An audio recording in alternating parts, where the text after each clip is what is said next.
Hello and welcome to this revision video for Edexcel GCSE History, Weimar and Nazi Germany, 1918 to 1939. This video focuses on topic 4, life in Nazi Germany. So in this topic, we're going to be looking at a range of different topics, including Nazi policies towards women, Nazi policies towards the young, employment and living standards, and also the persecution of minorities. So let's have a look at the first part of the course. It's all about the Nazi policies towards women. We're going to talk about what the Nazi views on women and the family were, and then also focus on Nazi policies towards women, including marriage and family, employment and appearance.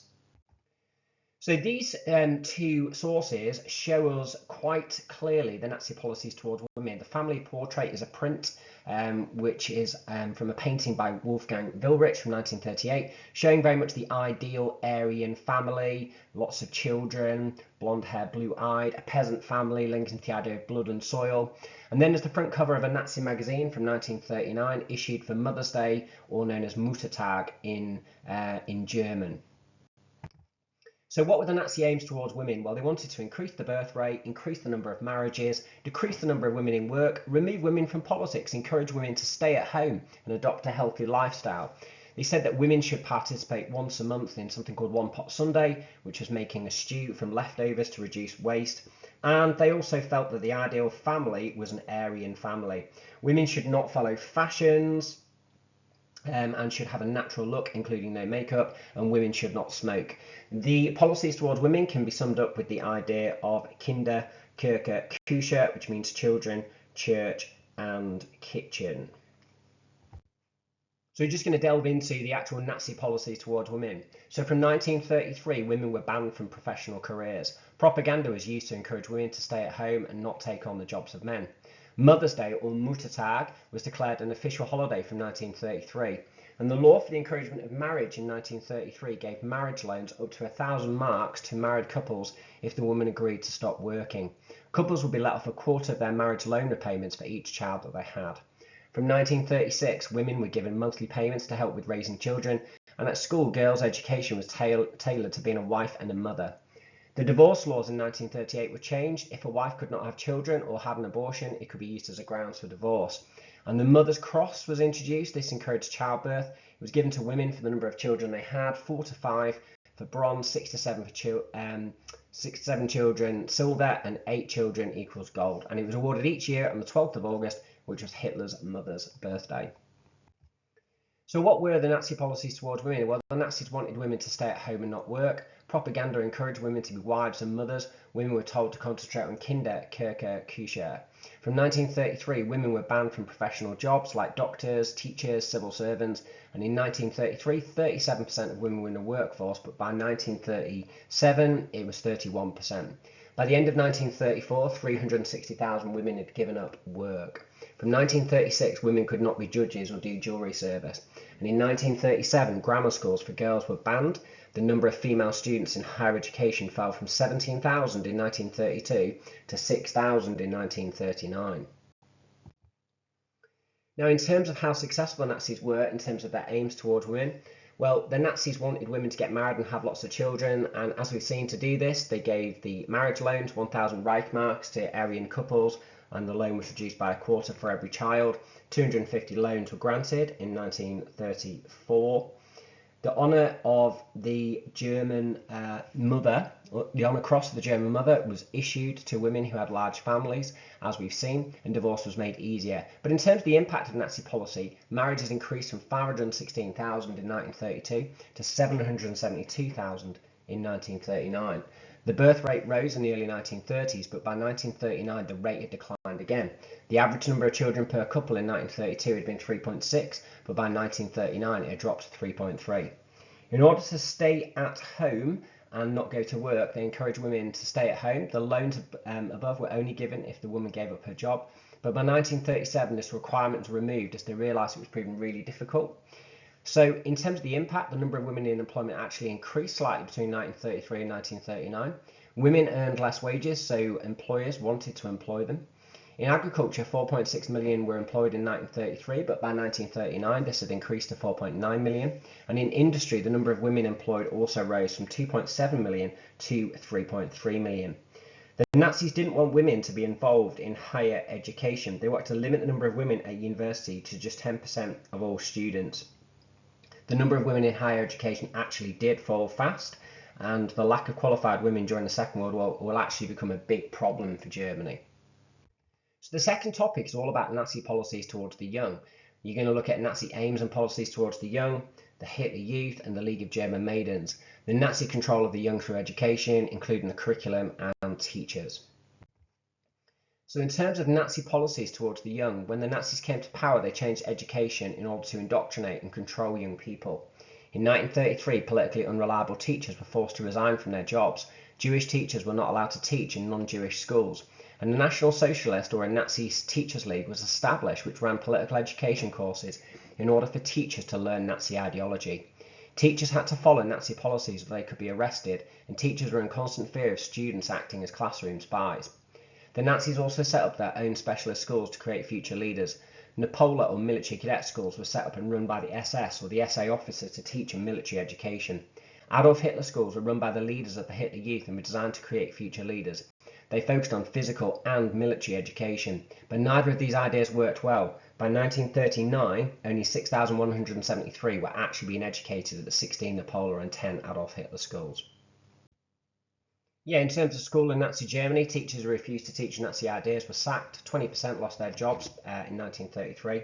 By 1937, 97% of teachers were part of the Nazi Teachers League. Textbooks were rewritten to fit in with Nazi ideals, and classrooms were covered in swastika flags and photos of Adolf Hitler. In terms of school subjects in Nazi Germany, there were more PE lessons that took place to keep the youth healthy. Boys needed to prepare for war, and girls needed to be healthy in order to have children. In history, the focus was on the unfair Treaty of Versailles. The Jews were blamed for Germany's problems, and Hitler was shown as a German hero.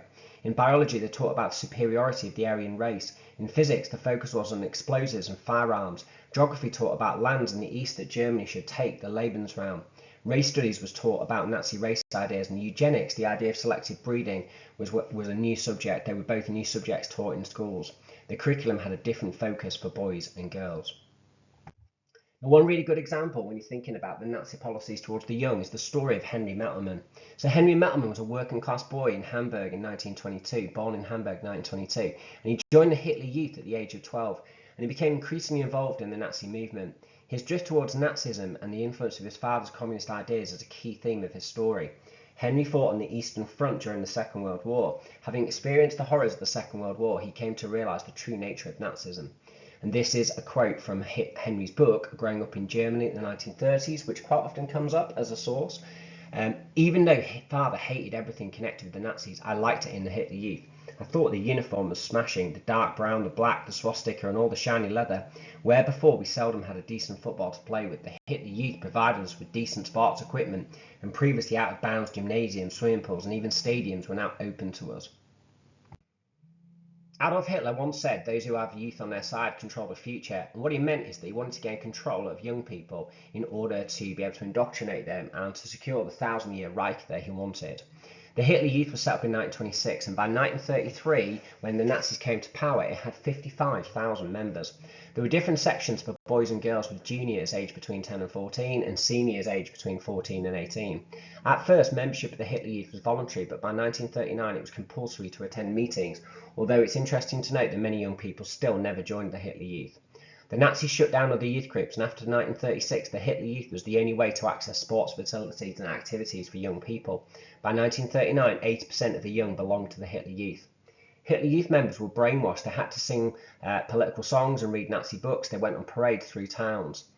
The Hitler Youth did physical activities and were indoctrinated in Nazi ideas, preparing boys and girls for their future roles in Nazi society. Boys were taught to be strong, fit, fearless and ready for war. They had to do cross-country marches and close combat exercises. They did map reading, drill and they fired rifles. Girls prepared for their lives as mothers. The emphasis was on keeping fit and developing home-building skills. Both boys and girls went on holiday camps, which were popular with the working class young. In terms of how successful the Nazis were in their policies towards young people, well, many enjoyed the Hitler Youth due to the sports activities, camping, hikes and the fact that young people were seen as being important. There was also peer pressure to join. Membership increased from 5.4 million in 1936 to around 8 million by 1939. The Hitler Youth was popular among both boys and girls who enjoyed the social side and comradeship, as we saw from the Henry Mettleman source who liked it at first. Many were indoctrinated into enjoying the activities. But as time went on, the Hitler Youth became less popular. Activities became stricter and more linked to war. Hitler Youth leaders became older and more out of touch and could be aggressive and cruel.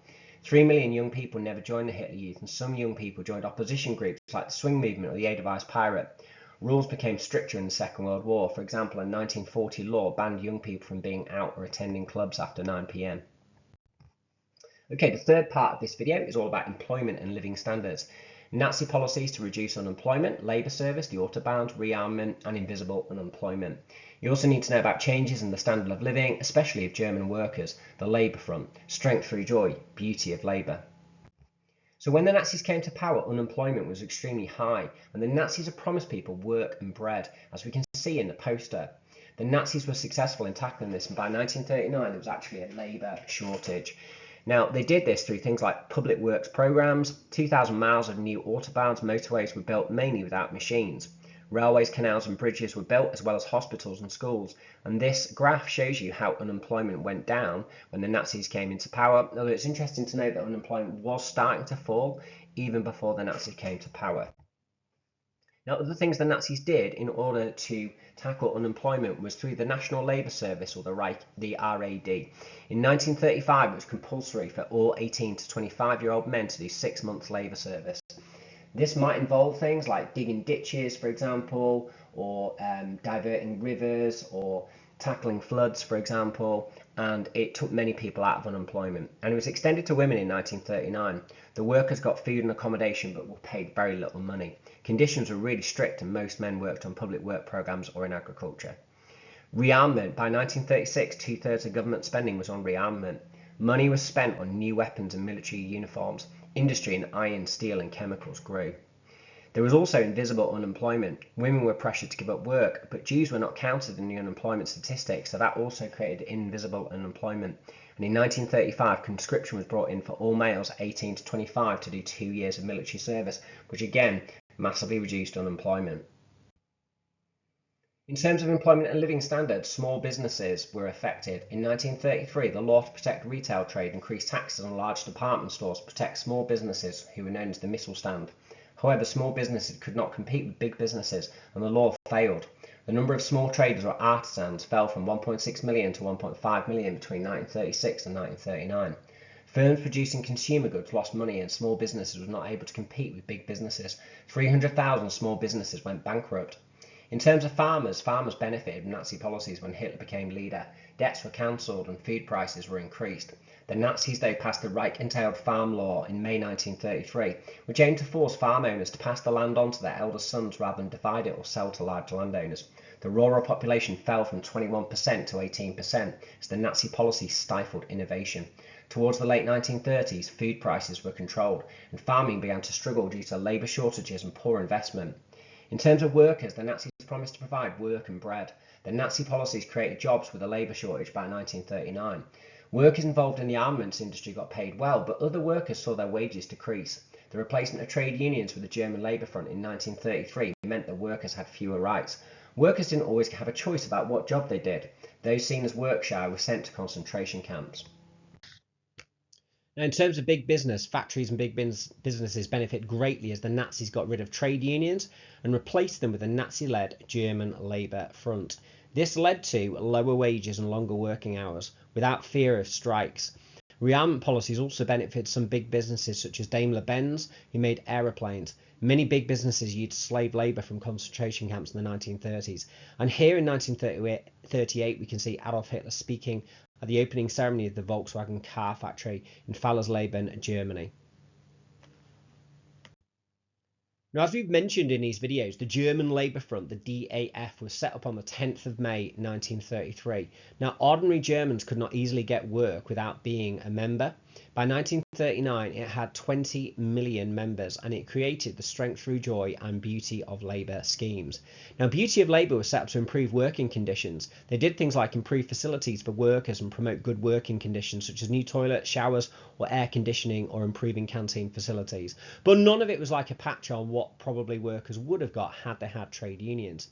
Strength Through Joy was set up to create leisure opportunities for workers, known as the KDF. It focused on promoting sports and creating leisure facilities such as gym classes, art exhibitions, cinema and theatre trips, organising concerts and cheap tickets to the opera, arranging cheap holidays such as hiking holidays and cruises. And in 1937, 1.7 million went on package tours and 7 million took short excursions through Strength Through Joy. People also got a 75% discount on trains and a 50% discount on hotels. Now, in terms of employment and living standards, industrial worker wages were frozen at 1933 levels. Rising prices caused hardship. People had no choice on what type of job they actually did. Workers were pressured to donate to winter relief. And although winter relief donations did help the poor, it was almost like a second tax that people had to pay. Trade unions were abolished and replaced by the DAF, the German Labour Front. Although Strength Through Joy was popular, workers were bombarded with Nazi propaganda. The Reich Labour Service created employment but was hard labour for very little money. Jewish people were sacked from their jobs. The focus on rearmament and preparing for war led to a shortage of some consumer goods after 1936. The Volkswagen scheme saw people paying in, but nobody really received a car. In fact, to go into that in a little bit more depth and detail, in 1938, the DAF, the German Labour Front, created the Volkswagen scheme. It meant workers could pay 5 marks per week into a scheme and eventually receive a Volkswagen car. But nobody ever received a car as the Second World War stopped production. Volkswagen translates as people's car. So the final topic we're going to look at is the persecution of minorities. We're going to talk about Nazi racial beliefs and policies and the treatment of minority groups, including Slavs, Roma and Sinti, homosexuals and people with disabilities. We're also going to talk about the persecution of Jewish people, including the boycott of Jewish shops and businesses in 1933, the Nuremberg laws and Kristallnacht. Now, the Nazis were anti-Semitic and set out to persecute Jewish people when they came to power in 1933. Hitler wrote about anti-Semitism in Mein Kampf. Hitler saw Aryan people as the Übermenschen, the master race, and other races were seen as the Untermenschen, which meant racially inferior. Now, the Nazis persecuted many different minorities, including Slavs, Roma and Sinti people, homosexuals, and people with disabilities. So to keep the Aryan race pure, the Nazis brought in sterilisation. This meant that groups like mentally and physically disabled people, including the deaf, were sterilised. In addition, people with hereditary diseases were also sterilised. Sterilised means they would not be able to have children.